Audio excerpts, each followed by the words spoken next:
Hey, this is sort of strange.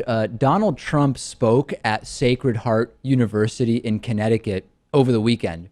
And he said to the audience, "Hey, I might actually lie to you." He turned to the audience and pointed to a high school kid that he introduced who's fighting cancer and said that he wouldn't lie to the kid whose name is Giacomo Brancato.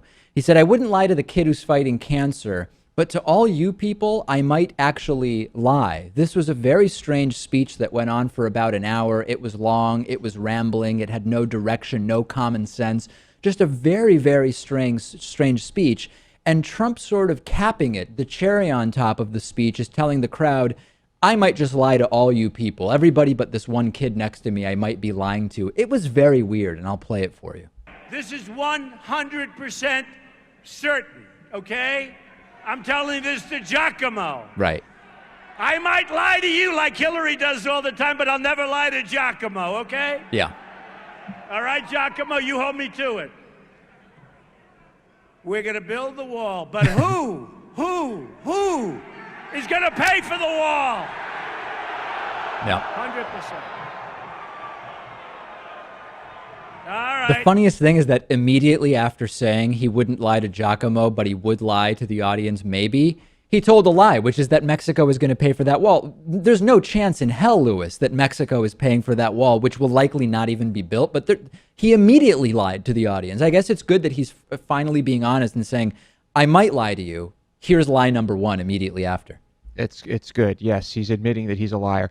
But in Donald Trump's defense, Dave, Yeah. The devil is in the details here. He never said Mexico was going to pay for the wall. All he said was who is going to pay for the wall. And the audience said it was Mexico, right? Yes, the audience told the lie. But then he said 100%. He did lie to Giacomo when he said we're going to build the wall because he knows it's not going to happen. Everything about this campaign is nuts. This particular rally, Trump showed up a half hour late. No air conditioning in the building. Remember how hot it was this weekend in the Northeast. Bunch of people had to be treated for heat-related symptoms. Trump rambles aimlessly for more than an hour before telling the crowd that he might lie to them. If there were to be a documentary made about the Trump campaign, "I Might Be Lying to You" would be a really good title. I could see like an independent Netflix-style documentary called "I Might Be Lying to You," and it's all about the Trump campaign. Yeah, I might be lying to you, or this I will tell you, or maybe just terrific. Remember the good old days when Mitt Romney seemed like sort of a run-of-the-mill, out-of-step social conservative? I would love to go back to those days before the Republican nominee was truly evidence that a significant portion of this country has descended into total insanity.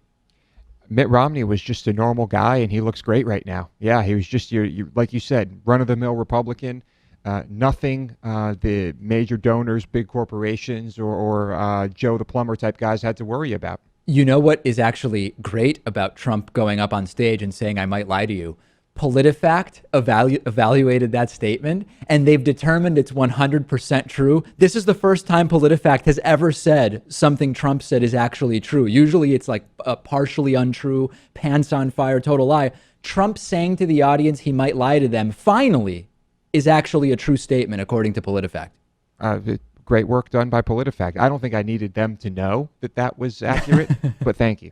What's Trump even doing in Connecticut anyway? I mean, there's a poll where Trump is only like 5 or 6 points behind Hillary in Connecticut. The Sacred Heart's in Connecticut. That's what he's That's doing. with 17% of respondents saying they don't yet know who they're going to vote for. It seems like a total waste of time for Trump. Or you can't completely forsake any state, regardless of what the numbers look like there. If that's good campaigning, really. I'd love to see Trump here in Massachusetts. Great use of time. That would be an interesting one. It actually would be great because we could show up and interview Trump supporters. Send me your thoughts on this. I'm on Twitter at @dpakman, and we have such a great show for you today. Warby Parker is offering a free 5-day home try-on to give you the opportunity to check out their glasses. I personally wear Warby Parker glasses when I'm not wearing my contact lenses, and I also started with one of these free at-home try-ons of 5 pairs of glasses.